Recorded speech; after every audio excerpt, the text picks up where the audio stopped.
বিসমিল্লাহির রহমানির রহিম।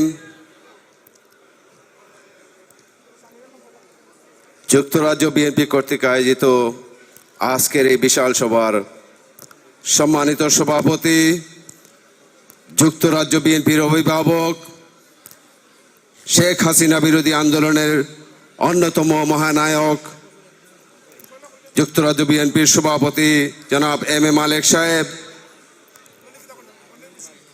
অত্যন্ত আনন্দের সাথে আমি বলতে চাই আমরা অত্যন্ত গর্বিত আজকে আমাদের মাঝে উপস্থিত হয়েছেন জাতীয়তাবাদী দলের অত্যন্ত একজন পরিশ্রমী নেতা, যার উদ্দেশ্যে আজকের এই বিশাল সমাবেশ।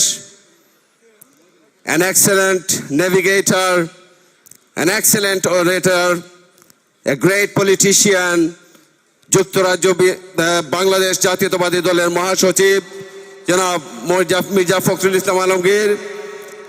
সময়ের সংক্ষিপ্ততার জন্য আমি সকলের নাম নিতে পারছি না, এজন্য আন্তরিকভাবে দুঃখিত। আমি প্রথমেই আজকের এই অনুষ্ঠান আয়োজনে যারা সহযোগিতা করেছেন যুক্তরাজ্য বিএনপির পক্ষ থেকে আমি সবাইকে আন্তরিক ধন্যবাদ জানাচ্ছি। দূর দূরান্ত থেকে যারা আজকের এই অনুষ্ঠানে যোগদান করেছেন তাদের সকলকে আজকের এই অনুষ্ঠান সাফল্যমণ্ডিত করার জন্য আন্তরিকভাবে ধন্যবাদ জানাচ্ছি। সময় সংক্ষিপ্ত, তাই আমি বক্তব্য দীর্ঘায়িত করব না, শুধু দু একটি পয়েন্ট বলে আমি আমার বক্তব্য শেষ করব। সম্মানিত নেতৃবৃন্দ, দেশ যাবে কোন পথে, ফয়সালা হবে রাজপথে, কে বলেছিলেন? তারেক রহমান। যদি তুমি ভয় পাও তবে তুমি শেষ, যদি তুমি রুখে দাঁড়াও তবে তুমি বাংলাদেশ। কে বলেছিলেন?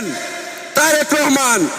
যেভাবে শহীদ প্রেসিডেন্ট জিয়াউর রহমান যখন মেজর জিয়া ছিলেন 1971 সালের 26শে মার্চ এই কালো রাত্রে অস্ত্র হাতে তুলে আই রিভোল্ট পরে মুক্তিযুদ্ধের ঘোষণা দিয়েছিলেন, স্বাধীনতার ঘোষণা দিয়েছিলেন, অতঃপর তারই নেতৃত্বে যে স্বাধীনতা আমরা অর্জন করেছি, এরপর স্বৈরাচারী এরশাদ বিরোধী আন্দোলনে দীর্ঘ 9 বছর সংগ্রাম করে বেগম খালেদা জিয়া গণতন্ত্র পুনরুদ্ধার করেছিলেন। ঠিকই তারই ধারাবাহিকতায় জনাব তারেক রহমানের নেতৃত্বে এই 24শে আগস্টের জুলাইয়ের যে স্বৈরাচারী ফ্যাসিস্ট বিরোধী আন্দোলনের নেতৃত্ব দিয়ে আমরা স্বাধীনতা এবং সার্বভৌমত্বকে পুনরুদ্ধার করেছি। এতে কি প্রমাণিত হয় বন্ধুগণ? একমাত্র জিয়া পরিবারই বাংলাদেশের স্বাধীনতা সার্বভৌমত্বের একমাত্র স্বপ্নদ্রষ্টা, ধারক ও বাহক।